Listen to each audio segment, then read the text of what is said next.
담당하게 되는 진로진학센터 박성철 센터장입니다. 일단 와주셔서 감사드리고요. 눈도 오고 있는데 늘 말씀드리지만 옛날엔 이랬었어요. 경력은 여기 보시는 상 그대로 나와 있고요. 일단 목차는 올 양이 좀 많은데 최대한 빨리빨리 넘어가도록 할게요. 입시 일정이랑 변경된 상 확인해 보고 내년도 이제 우리 고3 올라올 학생들 전형별로 몇 명 뽑는지 확인해 보고요. 그리고 이제 소시랑 정시로 나눠서 소시 전형으로 내가 지원을 할 때 어느 쪽을 확인을 해봐야 되는지. 다 아시는 것처럼 코로나 이후에 지금 주로 세팅되는 내용이 내신 관련되어 있는 내용 중심이다 보니까 내신 성적하고 세특 관련되어 있는 내용, 그 다음에 마지막에 묶어가지고 창체, 그거 알려드릴 거고요. 그 다음에 작년도부터 좀 바뀌었잖아요. 수능 자체가. 작년도에 그래서 되게 혼란이 되게 많았었어요. 저희도 이제 저희가 2009년도부터 그 정시 관련된 내용 가지고서 컨설팅 세팅을 했는데 저희도 되게 좀 많이 좀 힘들었거든요. 작년도에. 근데 다행히 이제 그 데이터를 많이 모아놨고 또 올해 프로그램 조정을 하면서 올해 이제 정시 관련되어 있는 내용들은 전년도보다 조금 더 잘 맞추는 비율이 높일 수 있을 거라고 생각을 하는데 뭐 들어서 아시겠지만 올해 조금 이상해졌잖아요. 그렇죠? 국어가 좀 평이하게 나왔고 탐구 쪽에서 변폭이 좀 있어서 그게 왜 그랬는지에 대한 내용하고 내년도 어떻게 될까. 근데 중요한 거는 저 입장에서는 이제 올해가 중요한 게 아니라 내년이 중요한 거기 때문에 내년도에 어떻게 갈까 그거에 대한 내용 간단하게 알려드리고 이제 올해 거랑 전년도 거 기준했을 때 정시가 국어, 수학, 영어, 탐구가 이런 정도로 움직일 거고 왜 그렇게 생각하는지 그럼 결론적으로 우리가 지금 상황에서 수시, 정시 관련되어 있는 내용 세팅을 어떻게 할 거고 당장 앞에 있는 1월달, 2월달을 어떻게 진행을 해야 내 아이가 내년도에 고생을 좀 덜 할까. 어차피 고생은 해야 되는데 고생을 어떻게 하면 덜 할까. 그거에 대한 내용까지 해서 설명을 해드리겠습니다. 자료는 여러분들 드린 자료랑 똑같은 자료거든요. 그래서 일단 뭐 입시 일정에 대한 거는 수시를 먼저 보니까 수시 관련된 거는 내년도 8월 31일까지 그 생기부 내용 쓴 거를 수시에 적용을 하고 이건 뭐 거의 다 똑같고요. 아시는 것처럼 원서 접수 기간이 9월 중순에 세팅되어 있는데 그러면 9월 달에 보는 구평 결과가 나오기 전이겠죠. 해마다 마찬가지죠.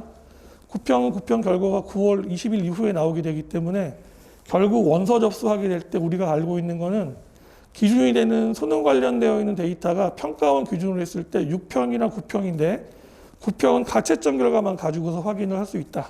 그렇게 이야기를 드릴 수 있을 것 같고요. 뭐 전형 기간은 12월 중순까지 쭉 이어져 있고 수시 관련되어 있는 내용들이 최종적으로 이제 2월이 되는 마감이 미등록 추가한 마감이 이제 12월 29일까지라는 건 무슨 말이냐면 수능을 뽑고 또 뽑았는데도 더 이상 안 뽑히면 마감을 하고 2월 될 수 있는 인원이 마지막이 정시로 2월이 되죠. 2월 되는 시점이 이제 12월 29일이니까 우리는 보통 12월 30일 정도 되면 내년도 12월 30일이면 실제로 내가 정시로 지원할 수 있는 학교에 전공과에 몇 명이 뽑히는지를 최종 인원까지 알 수 있다는 거예요. 그럼 우리는 이걸 다 예측을 해서 예상을 해서 프로그램으로 구성을 하지만 실제로 몇 명이 올지 안 올지에 대한 확정은 크리스마스 지나고 나서 알 수 있다. 그렇게 보시면 되겠고요.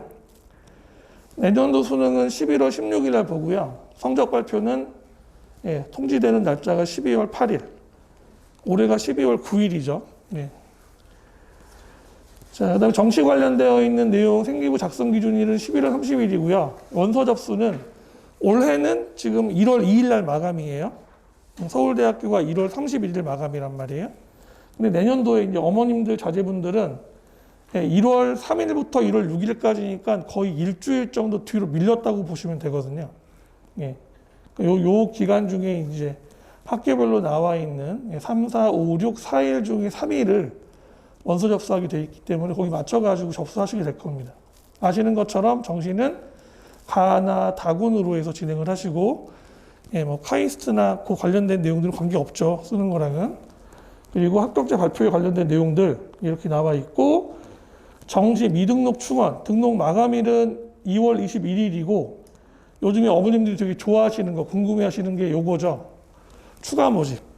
추가 모집은 2월 21일까지 하고 나서 그 이후에 학교별로 통보 관련되어 있는 내용 마감을 2월 29일까지로 진행을 하게 됩니다.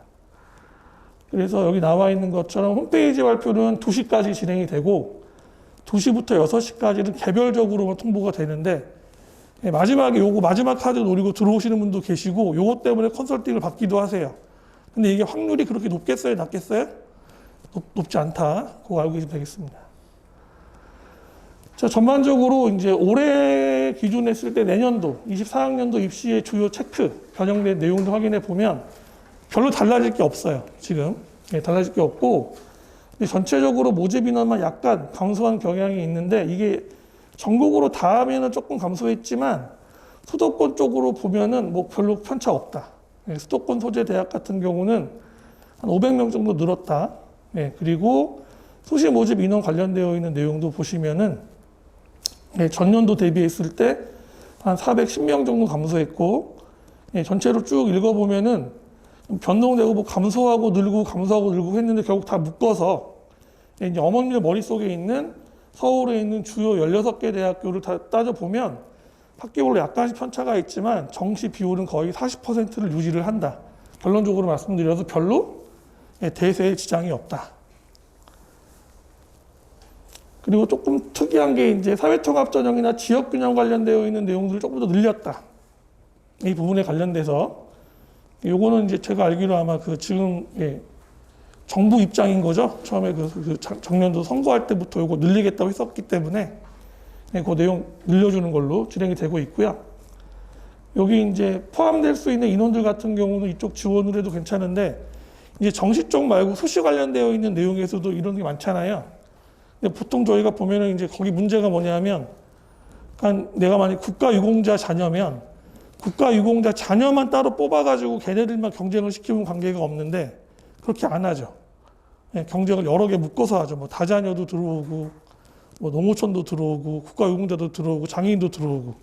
그러니까 다 모아서 하기 때문에 실제로 경쟁을 시켜보면 여기가 인원수가 되게 적어서 변폭이 되게 크게 나오거든요.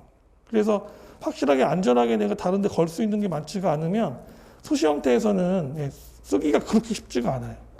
특히 가끔 저희 상담해 보면 다자녀 관련돼서 오시는 분들 꽤 있는데 그렇게 크게 플러스가 별로 안 되더라.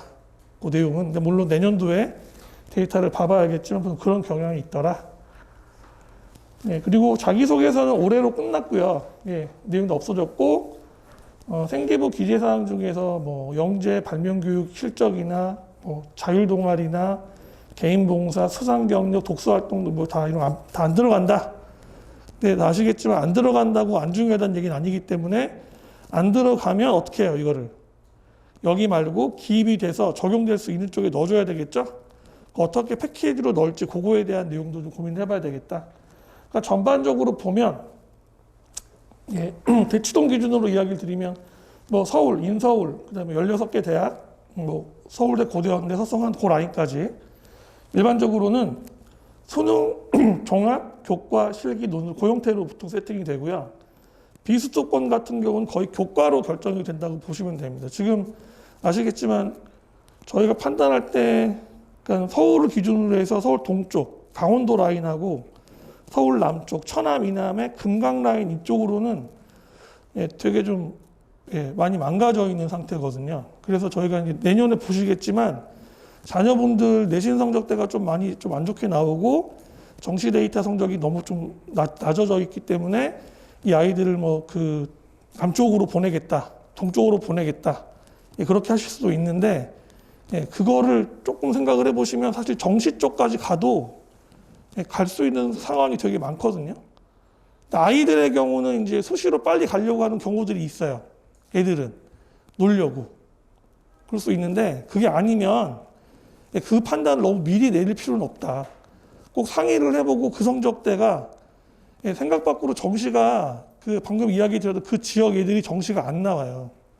원래가. 그래서 조금 편차가 심하기 때문에 너무너무 현역은 무조건 정시로 가면 안 된다더라. 수시로 가야 된다더라 생각을 해갖고 막 천안 이남이나 뭐 강원도 쪽 넘기는 거를 쉽게 생각하셔서 보내시면은 별로 바람직하지 않다. 그러니까 반드시 확인해 보셔야 된다. 예, 전체적인 선발 인원 관련되어 있는 거는 예, 이건 뭐 자세하게 나와 있기 때문에 데이터 보시면은 예, 될 것 같고요.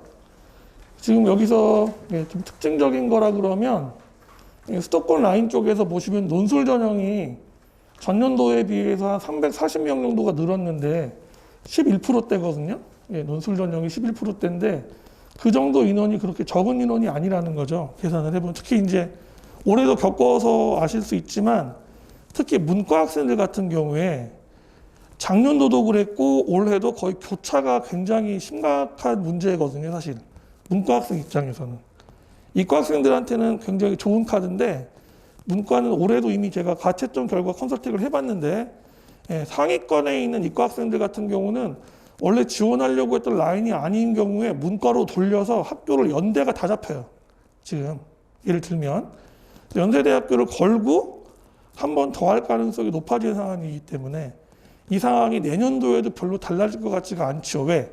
아까 앞에서 보셨지만 현재 고3 입시 내용이랑 내년도 고3 입시 내용이 어때요? 거의 다르지가 않단 말이에요. 그리고 수능 문제를 그렇게 특이하고 이상하게 낼 수도 없는 상황이에요. 예, 지금 최대한 제가 볼 땐 평가원에서는 최선을 다해서 문제를 내고 있는 상황이기 때문에 변동이 별로 없다 그랬을 때 문과 쪽에 지금 지원하시는 분들 같은 경우는 한번 내 아이 내신 성적이 3점대 후반 넘어서 4점대를 넘어간 상태다로 판단을 하면 한번 적극적으로 고려를 해볼 필요가 있다. 이과는 좀 예외다. 왜? 이과는 논술을 할 수도 있는데 아이가 데이터가 이만큼 나오면 사실 논술 안 하고 교차로 들어와도 학교가 올라갈 수 있는 가능성이 있고 또 하나 이과 논술의 핵심은 결국 미적 관련되어 있는 내용들을 했냐 안 했냐인데 미적이 선행으로 하셨다고 하더라도 거의 이번 겨울에 한번 더 보셔야 되는 상황이잖아요. 미적이 안 끝난 상황에서 논술로 들어오는 게 큰 의미가 없어요. 예, 그래서 물론 이제 예, 다 논술학원도 입장이 있으시겠지만 제가 볼 때 이과 같은 경우는 미적 관련되어 있는 내용이 어느 정도 마무리가 돼야지 아마 기출이나 그런 내용들이 돌아갈 수 있기 때문에 예, 아주 급하신 분이 아니면 내년도 5월달 넘어서 생각하셔도 될 것 같다. 이과라고 하면 다 문과는 예, 좀 판단을 빨리 내도 괜찮다. 예, 왜냐하면 시간 대비 가성비가 높다. 조건은 뭐냐? 내가 만날 수 있는 선생님이 어떤 사람이냐에 따라서 편차가 되게 심하니까 그건 확인해 볼 필요가 있다. 예, 거기까지만 이야기 드리겠습니다. 예, 뭐 정시 관련되어 있는 내용들은 뭐 거의 대부분 수능 패턴이기 때문에 물론 이제 내년도부터 고려대학교 정시 관련된 내용에 내신 반영이 되지만 올해도 지금 내신 반영이 되잖아요. 올해까지는 거의 저희가 알고 있기로는 크게 차이가 없을 것 같고요. 그 인성 관련되어 있는 내용에서 무슨 큰 하자 없으면 아마 큰 차이 없을 것 같거든요. 예, 내년도도 저희는 그렇게 막 거기서 크게 결정적인 하자가 나올 거는 아닌 것 같아요. 근데 그런 내용들은 확인해 보면 되니까. 근데 거기를 제외하면 거의 똑같다. 내용 자체로는. 예, 요거는 이제 그 우리가 수시를 먼저 갈 거니까 예, 뭐 의치한 라인은 보통 아시겠지만 일반고 같은 경우 의치하는 뭐 내신 데이터를 하면 학종으로 가건 뭐 교과로 가건 뭘로 가건 간에 일단 1점대 초중반 정도 나와야 지원이 가능하죠.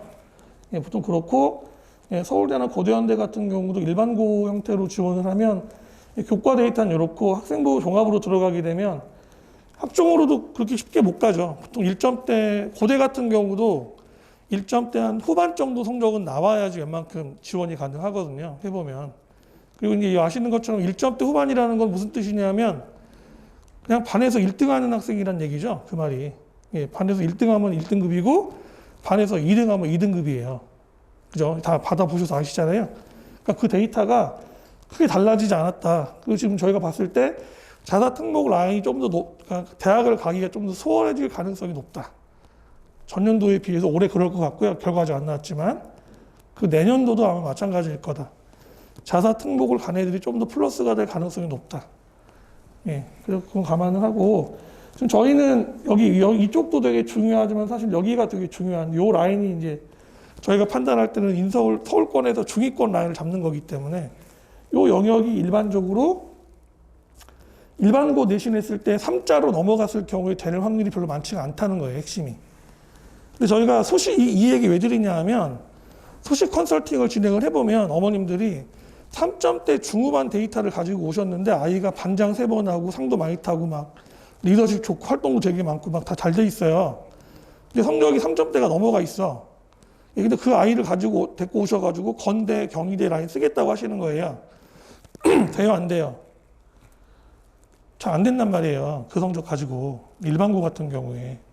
그러니까 1차적으로 성적이 마이드가 안 되면 학생이 활동 내용을 아무리 많이 해도 별로 도움이 안 되거든요. 그러니까 이게 예전으로 치면 숭실대 SSU 같은 경우만 해도 3점대 중반이 다 됐었어요. 요즘에는 안 받아준단 말이에요. 면접장도 못 간단 말이에요. 내신이 그만큼 강화돼 있단 말이에요. 그러면 3점대 중반이 내가 반에서 몇 등 하는 애예요, 걔가. 3점대 중반이면 보통 15%, 16%짜리인데 25명 기준으로 하면 5등 하는 애거든요, 걔가. 반에서 5등 하는 애가 학생부 종합으로 일반고의 경우에 반에서 5등 하는 애가 숭실대가 될까 말까 한다고요. 간단하지가 않아요. 그러니까 어머님들이 대치동에 있는 분들도 학생부 종합전형을 좀 되게 좀 슬렁슬렁 생각하세요. 데이터 좀 만들면 될 수 있는 것처럼. 전혀 그렇지 않다. 교과랑 큰 차이 안 난다. 해보면. 뭐 예외는 자사 특목이다. 자사 특목은 분명히 플러스가 있을 거다. 올해보다 더 많을 거다. 근데 아직 데이터가 안 나왔기 때문에 그 설명은 제가 아마 내년도 2월달 넘어가서 데이터 읽어보고 이야기 드릴게요. 이 정도다. 보통 인서울권 같은 경우 일반고로 했을 때 학생부 종합전형 내신은 3점대 중후반 정도까지는 나와야지 지원이 가능할 거다. 붙는 사례가 있다, 3.9로도. 그 애는 특수한 경우다. 면접을 대때 잘 받거나 생기부 내용이 뭐가 스페셜한 게 있거나 그런 경우지 그렇지 않고는 쉽지 않다. 그다음에 뭐 비교과 체크 포인트는 자, 자기소개서가 폐지됐어요. 자소서가 폐지되면은 이게 자사고에 유리해요, 일반고에 유리해요?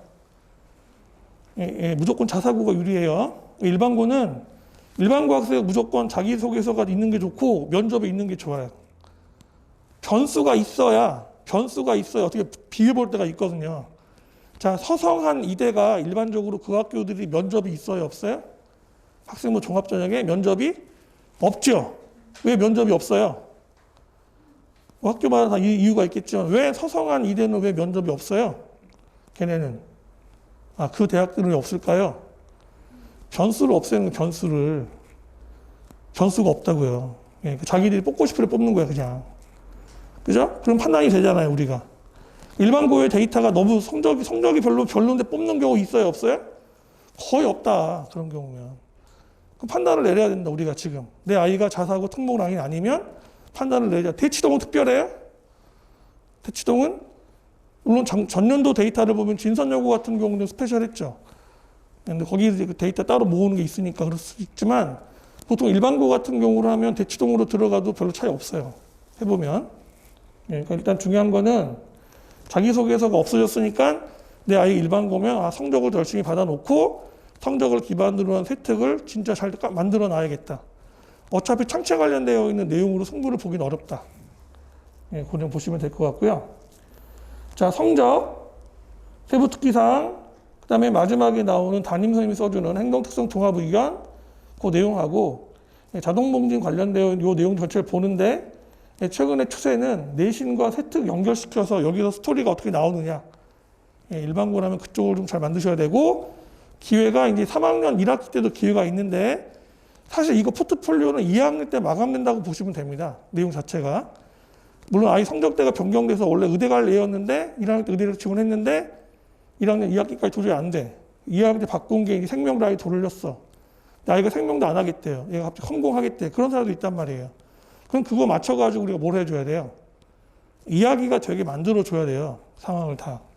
그죠? 그러니까 보통 학생들이 한 번 정도 뒤집어지는 건 일반적인 경우니까 한 번 바뀌는 거에 너무 무서워할 필요는 없는데 아이에 따라서 뭐 2번도 바뀌고 3번도 바뀌거든요. 어떤 문제가 생겨요? 아이가 수시 관련돼서 학생부 종합전형 지원을 할 때 목표 상황이 변경되기 때문에 그거 세팅이 어렵잖아요. 보통은 지금 2학년 2학기가 끝날 시점에서 뭐 다 그렇진 않지만 일반적으로 이 지역 학교들은 그 기말고사 끝나고 나서 한 열흘 정도 시간 내에 수행을 추가로 받거나 뭐 바꿀 수 있는 내용들을 바꿔서 받는 사례가 많단 말이에요. 그죠? 그럼 그때 최대한 다 넣어서 세팅을 새로 해줄 필요가 있다는 거예요. 왜냐하면 아이 성적에 봤을 때 지원이 가능한 라인이 있고 안 가능한 라인이 정해져 있잖아요. 애들은 그거 늦게 끝까지 물고 늘어졌다가 2학년 2학기 중간고사 꼬지 보고서 판단한단 말이에요. 그죠? 제가 2학년 학생들 상담 언제 많이 하냐면 2학년 2학기 중간고사 끝나고 다 상담해요. 상담 내용이 뭐예요? 특목 자산은 이성적인데 되겠어요, 안 되겠어요? 일반고는 얘가 원래는 컴고 간다 그랬는데 갑자기 건축한대요. 되겠어요, 안 되겠어요? 이거거든요. 그게 2학기 중간고사 끝나고 나온다고요, 그 시점이. 원래 그게 플랜 B가 될 거면 원래 우리는 언제? 예, 지금 시점에서 알려줬었어야 돼요. 원래 아이들이 2학년 올라갈 때 정도에. 이게 이렇게 돌아갈 수도 있다. 그 내용에 대해서. 아마 그게 잘 안 됐었을 수 있으니까, 예, 혹시 나중에라도, 예, 그 기말고사 일단 열심히 보고 아이들은 변경된 사항 있으시면은 저희 쪽 문의를 하시면 방법을 알려드릴 수 있어요. 자, 비교과 체크포인트는 생기부상에 쓰여지는 내용인데 별 달라진 게 없죠. 예. 지금 교과활동 관련된 거 요거, 영재 발명교육 관련 빠지는 거 있고, 자동봉진 내용에서 봉사활동, 뭐 동아리 관련된 내용에서 자율동아리 빠지고 청소년 단체활동 미기재, 봉사활동도 개인봉사 실적은 대입의 미반영. 예. 그 다음에 수상도 빠지고 독서도 빠지니까 3도 탈 필요가 없으니까 대회도 나가지 말고 책도 읽지 말자. 그럼 안 되겠죠. 예, 상 타는 거 안 들어갔다는 얘기지. 얘가 대회에 나가서 창의적인 발전을 위한 노력을 했다는 거를 써줘야 돼요, 안 써줘야 돼요? 무조건 써줘야죠, 그 내용을. 창치의 내용에 들어갈 수 있게 해주고, 일부 과목 같은 경우는 교과 세특에다 연결시켜 써줘도 괜찮거든요. 그리고 독서 관련되어 있는 것도 되게 중요하기 때문에 독서 관련되어 있는 것도 교과 세특에 관련된 내용이 넣거나 아니면 앞쪽 자율로 빼든지, 자율이나 진로 쪽에 관련되어 있는 내용들은 무크로 묶어서 들어갈 수 있게 만들어줘야 플러스가 됩니다. 대학교 교수님들은 현재 아이들이 책을 안 읽는다고 생각을 하기 때문에 독서 관련되어 있는 내용들을 넣어주는 거 분명히 플러스가 돼요. 내용은. 자, 일단 수시는 간단하게 그렇게 보고요. 정시 관련된 거는 자, 전년도랑 올해 달라진 거 보니까 공통 묶어보니까 약간의 편차는 있지만 공통적인 거는 평가원에서 어떻게든 변별하려고 했다. 고미들에서 변별하려고 했다. 예. 그래서 까다로운데 전년도 거랑 올해가 달라졌다. 전년도는 평가원에서도 원래 그렇게 의도를 한 건 아닌 것 같기는 한데 국어에서 사고가 나는 바람에 국어에서 너무 점수가 얘를 못 봤잖아요. 국어 성적이 안 좋게 나왔죠. 그래서 표점이 다 올라갔잖아요. 그렇게 하다 보니까 어떻게 하다 보니까 그나마 이과 애들 상위권보다 문과 상위권 애들이 좀 버텨준 사례가 있어서 국어에서 표점을 좀 받아줬어요. 전년도에 문과 애들이. 근데 수학 미적하고 확통은 어때요? 표점 차이가 이미 났잖아요. 이미 결정이 나 있죠. 그래서 거기서는 커버가 안 돼요. 거기다가 영어는 똑같다고 치고 탐구는 원래 과탐이 사탐보다 표점을 잡으면 거의 10점 정도 높게 나와요. 표점 자체가. 그래서 작년도에 이과 학생들이 대거 문과로 교차했었던 이유는 국어는 똑같다고 쳐도 똑같이 어려웠지만 수학에서 미적 데이터가 높게 나왔고 표점이 탐구가 결정적으로 사탐을 잡아버렸기 때문에 무조건 다 넘어왔단 말이에요. 근데 올해는 어떻게 돼서 올해는 국어는 작년도 수능보다는 쉽게 나왔다고 해요. 저희는 원래 예상을 하기로는 작년도 같은 경우에 그 비문학 관련된 내용 지문이 올해도 마찬가지지만 과학 관련된 지문 나오면 다 죽잖아요, 얘들. 그거 연속으로 어렵게 나와서 다 깨졌는데 올해는 그렇게는 안 내더라도 좀 난이도가 이렇게 나올 거다, 비문학은. 근데 결정적으로 문학 쪽에서 조금 잡아내지 않으면 국어가 왜 의미가 있냐 하면 이과 최상위 의대가 애들을 나눌 수 있는 지점이 없어요. 국어가 아니면. 수학은 못 나눕니다. 수학 가지고는. 왜냐하면 미정이나 수 1, 2에 있는 내용 너무 어렵게 내면 문과 쪽 지원했던 애들하고 확통 지원했던 애들 편차가 되게 심하게 나서 가망이 없어져요. 수학을 애초에 너무 어렵게 낼 수가 없어요. 구조적으로. 저희가 예상한 것도 킬러 문제 진짜 많아야 하나 나오고 다 중킬러일 거다 그랬는데 이번에 거의 킬러가 없는 상황으로 중킬러만 쭉 몰아서 갔잖아요. 그럼 중킬러를 몰아서 가면 누가 유리해요? 물론 공부 잘하는 애가 유리하지만 공부 잘하는 애 중에 반복을 많이 하는 애가 유리해요. 그러니까 누가 유리해요? 재수생이 유리해요. 결국 그렇게 가면. 최고난도 문제를 많이 심어 놓으면 그거는 재수생이건 현역이건 다 어려워요. 누구나 다. 그건 재수생이 분명히 유리하다고 말하기 어렵습니다. 문제가 너무 어려우면. 근데 지금처럼 중킬러 라인이 어렵게 나오면 무조건 강대 시대 인재들이 가는 거예요. 점수를 받을 때.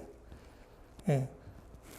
그러니까 국어가 전년도보다 쉬웠지만 변별력은 확보가 됐고, 수학은 어쨌든 뭐 조정을 했지만 중킬러 관련되어 있는 내용 영역을 잡아놨고, 그럼 최상위에 나와 있는 결국 이과 최상위 의대 갈 애들을 뭐로 나눠요? 나눌 수 있는 게 없죠, 지금. 그래서 뭐로 나눠요? 과탐밖에 없어요. 과탐밖에 없어요. 그러니까 과탐을 잘 보면은 원래 의대 지원할 애들이 의대 지원하는 거고, 과탐을 못 봤으면 수학 국어는 버텼는데 과탐 못 봤으면 걔가 어떻게 해요? 걔가 뭐 예를 들면 뭐 성균관대학교 공과대학 정도를 쓸 수 있어. 성적이. 원래는 뭐 지방대 의대까지를 봤었어요. 성적이 안 나왔어요. 탐구 망했어. 탐구 3.3 떴어요. 그러면 얘가 어디 있어요? 성대 공대로 넘어가든지 아니면 고대 자연대로 가든지 아니면 연세대학교 경제로 가는 거예요. 교차로. 제가 상담을 해보니까 4명 중에 3명이 연대 경제로 가요. 지금 왜? 그 아이가 원래 공대 가래가 아니었어요. 만약에 이 아이가 성균관대 공대를 가래가 그 정도 성적이 나왔으면 성대 공대를 가요, 원래. 근데 얘가 공대 가래가 아니라 의대 가래였거든, 원래. 근데 성적이 안 나왔어. 탐구가 망했어요. 그럼 얘는 성대 공대 안 가고 연대 간다고.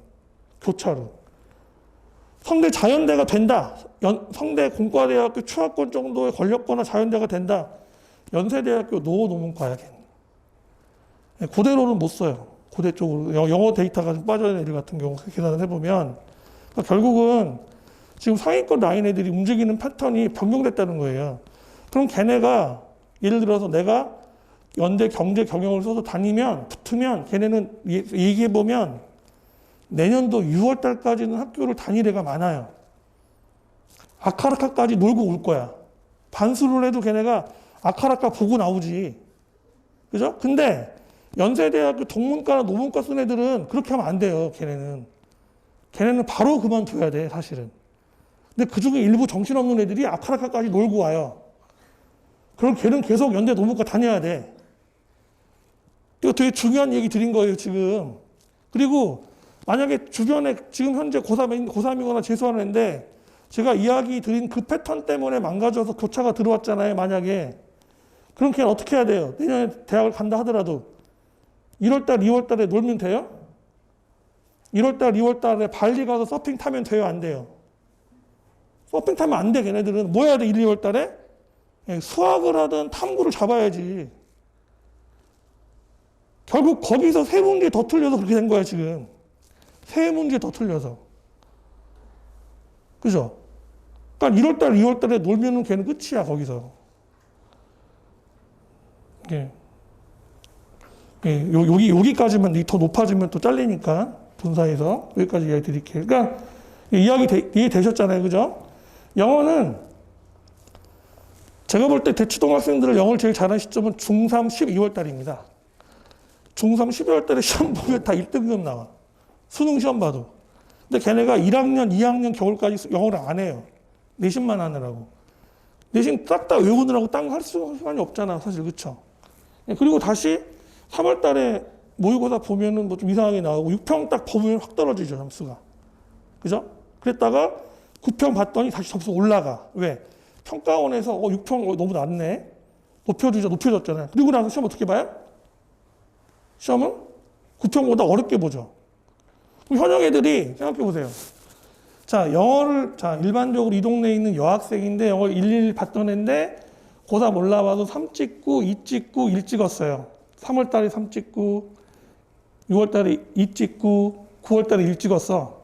못하는 애는 아니야, 여자애가. 근데 이 아이가 원래 학교가 예를 들어서 뭐 경기고 학생, 예를 들면 뭐 경기고 학생인데 시험은 뭐 영동고등학교 가서 보는 거예요.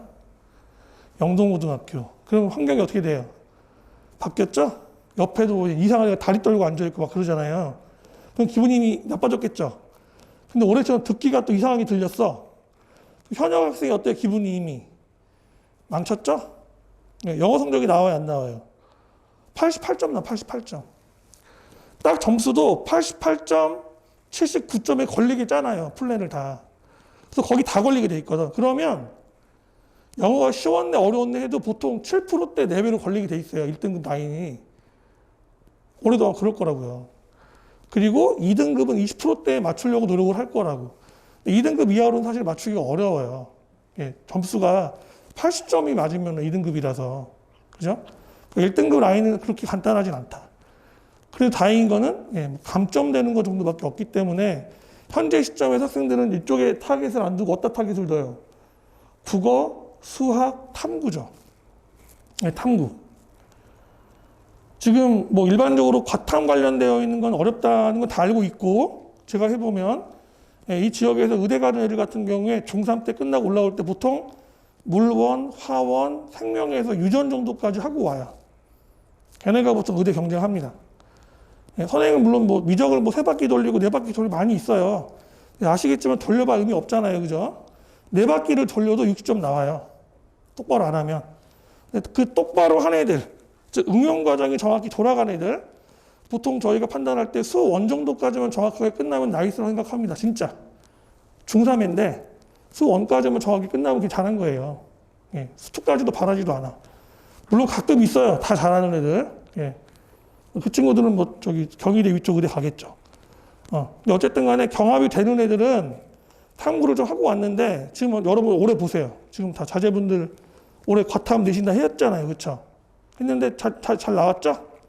성적 다 잘 나왔단 말이에요. 아이들이 왜 이미 중학교 때 했고 중학교 3학년 때 통과도 했고 고등학교 2학년 겨울방학 때 그러니까 작년 1학년 겨울방학 때 작년에 다 했잖아요. 그렇죠? 왜? 수학 선행을 다 했기 때문에 시간이 있어서 탐구를 다 했단 말이에요. 물화생 했단 말이야. 네, 그렇게 했더니 성적이 잘 나온 거잖아요. 그죠? 근데 그 애들이 올 겨울에 지금 2학년 2학기 끝난 겨울방학 때 뭘 해야 돼요? 그 과학도 잘하고 수학도 잘하는 애들이 또 수학하고 과학을 또 해야 돼요. 예, 수학 관련된 내용에서 미적 접히는 아이가 많을 거고 과탐은 예, 수능 관련되어 있는 내용으로 2과목 세팅을 하는데 거짓말 아니라 이 동네에서 잘한다고 하는 애들도 그 2과목을 내년도 3월달까지 정확하게 한 바퀴를 정확하게 다 돌리는 애가 반의 반도 안 돼요. 탐구 2과목을 예, 여기 뭐 다 난다긴다 하는 강사 수업 다 듣고 문제 풀고 기출 풀어서 한 바퀴를 정확하게 돌리는 애가 반의 반도 안 된다고요. 현역 애들 특히 그 애들이 재수하는 거예요. 이과는. 왜? 탐구밖에 변별될 수 있는 게 없어요. 현실적으로. 수학을 애초에 못하면 걔는 경쟁권에 못 들어가. 입반이 안 돼요, 걔는. 입반이 됐는데 안 됐어? 왜 안 됐어? 탐구가 안 된 거야. 그래서 제가 이야기 드리지만, 뭐, 문과도 마찬가지인데, 이번 겨울에 탐구를 제발 좀 해줘라. 탐구를. 놀라운 게 이 친구들 재수하죠. 재수하고 나서 제가 6월달 정도에 가 상담해 보면 자기가 왜 재수하는지를 그때까지도 몰라. 탐구를 안 해서 재수하는데 재수하는 6월달까지 탐구 안 했어. 강대 다녀 2월달 놀고 갔어. 강대를. 뭐 하려고 가? 놀고서. 의미 없어요. 그거. 강대 나와서 서울대 의대 간 친구들을 만날 수 있지. 나는 못 가지. 그죠? 그러니까 보내고 싶으면 어떻게 해야 돼요? 이번 겨울에? 탐구다, 무조건. 탐구 잡는다. 정시 봐야 되는 거예요.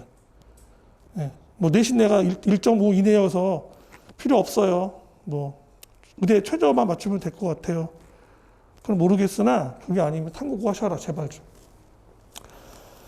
문과도 마찬가지인데, 네, 문과는 그나마 좀 이과보다 어차피 표점이 적게 나왔었는데, 올해 어땠어요? 올해 사탐이 어려웠단 말이에요.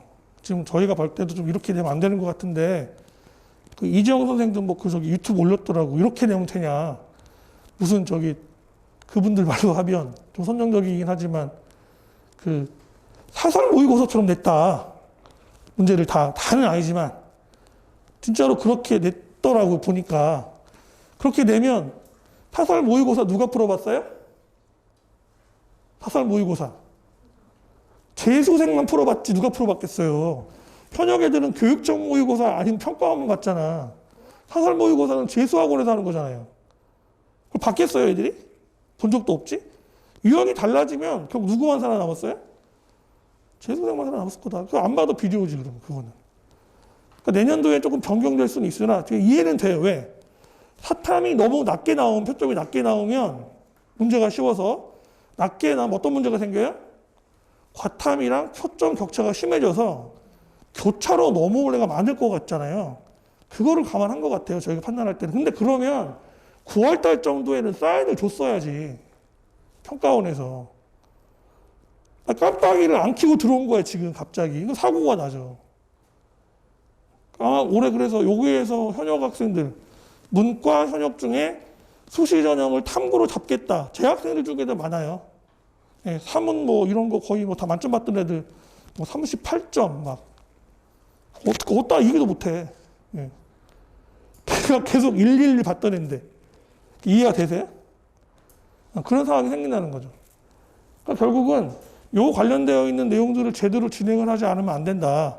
이번 겨울에. 제가 그렇다고 뭐 수학이랑 국어를 하지 말라는 얘기는 아니에요. 수학, 국어는 기본으로 한 거다. 입반이 된 상태다, 그게. 거기서 내가 올라오려면 탐구다.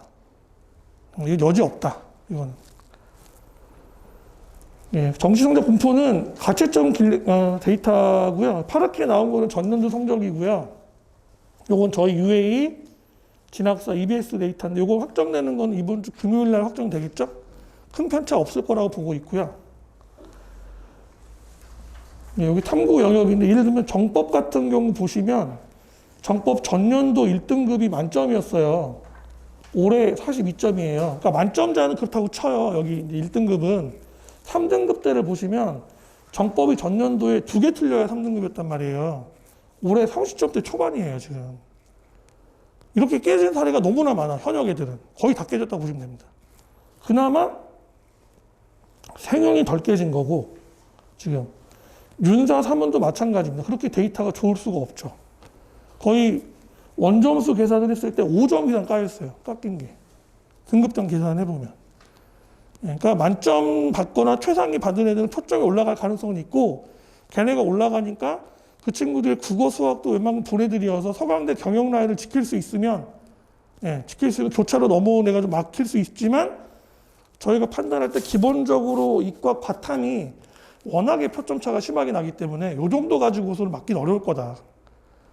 결국 올해도 이과에서 대거 넘어올 가능성이 높다. 특히 최상위 의치한 라인에 있는 애들 중에 일부가 꼭 공대로 가라는 보장이 없다. 그거 보시면 되겠습니다. 자, 24학년도 정시 관련된 예산 한번 해보겠는데요. 앞에서 말씀드린 것처럼 국어 관련되어 있는 내용은 비문학 중심으로 해서 변별력을 확보하려고 하는 노력이 계속 될 것 같고요.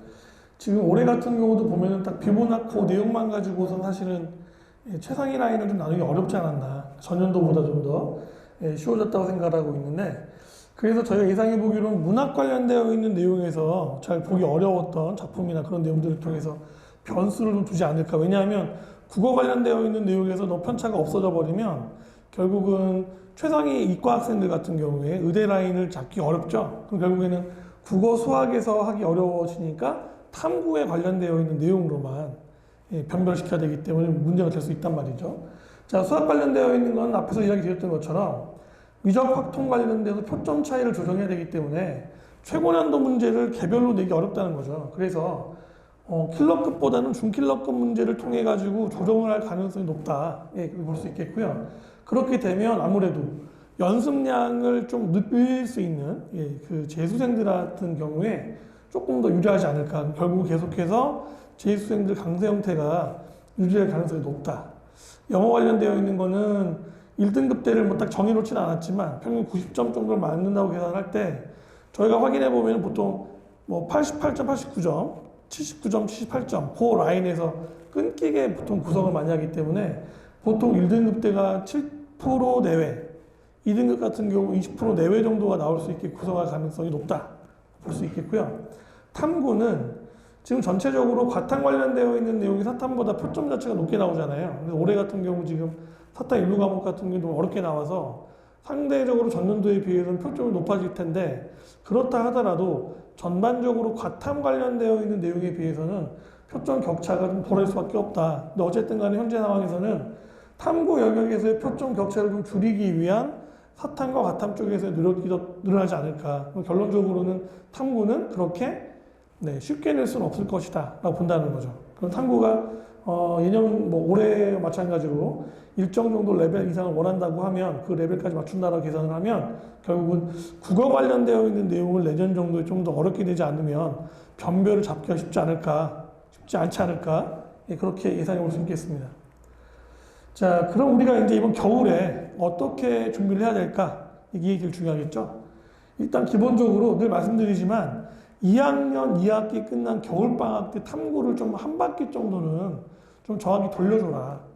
탐구가 안 끝나게 되면 결국은 내년도 여름을 준비를 할 가능성이 높은데, 그렇게 해서 끝나는 경우가 별로 없더라.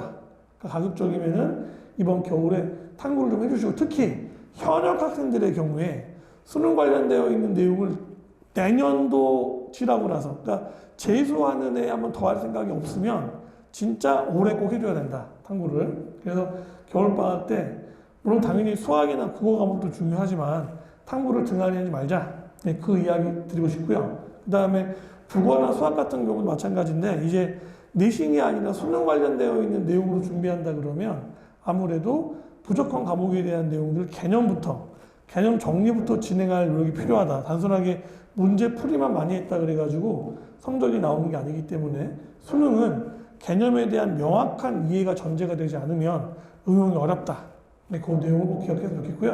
그 다음에 이제 학생도 그렇고 어머님들도 그렇고 학원 같은 경우도 이제 1차 타겟을 3월달 모의고사를 기준으로 하는 경우들이 있는데, 엄밀하게 말씀드리면 3월달 모의고사는 사실 수능이랑 아주 크게 연관성이 있다고 하기는 어렵죠. 왜냐하면 주체 자체가 교육청 주체고 의도가 교육청에서 보던 모의고사하고 평가원 모의고사 의도가 다르기 때문에 시점적으로는 3월이 의미가 있겠지만 너무 지나치게 수능 관련되어 있는 내용이 연결시켜서 생각하지 말고 겨울에 준비하는 그런 내용의 타겟을 조금 더 뒤쪽으로 6평이라든지 그런 쪽에 맞춰가지고 조금 여유 있지만 내실을 기할 수 있는, 즉 기초 관련되어 있는 그 개념에 대한 걸 좀 더 강화시켜서 볼 수 있는 그런 여유를 가질 필요가 있겠다 생각을 드리고, 결국 1, 2월 달에 우리가 입시를 제대로 준비를 해서 내년도에 바로 대학을 가야겠다, 원하는 대학 전공 가야겠다고 한다면 제 생각에는 1, 2월 달에 한 600시간 정도를 내가 투자하겠다, 600시간 공부하겠다. 물론 여기에는 뭐 학원도 포함되어 있고 뭐 인강도 포함되어 있고 과외도 포함되어 있고 전체를 다 합해서 내가 혼자 공부하는 시간 포함해서 한 600시간 정도, 결국 계산해보면 일주일에 75시간, 그리고 하루로 계산하면 10시간 반 정도를 넘게 공부하게 되는 건데, 사실 이게 불가능해 보일 수도 있지만 여러분들이 계획을 세워서 공부를 하면 가능한 수치거든요. 이 정도에 관련되어 있는 내용들을 공부를 하겠다 의지를 가지고 공부를 해주는 게 무엇보다 중요한 결과를 낼 수 있는 바탕이다. 공짜가 없다. 그 생각 하시면서 공부를 했으면 좋겠고, 어머님들도 이걸 맞출 수 있도록 계획을 짜주시고 아이들의 이후에 공부 과정에 대한 내용들에 대해서 점검을 해줄 필요가 있겠다 생각합니다. 네, 이어서 Q&A를 통해 가지고 궁금하신 사항들 질문 받아보고요. 여기까지 해가지고 우리가 UA에서 진행하는 12월 입시톡 강의 예비 고3 학생들을 위한 이번 겨울방학에 어떻게 할 것인가에 대한 내용으로 강의하는 것을 마치겠습니다. 감사합니다.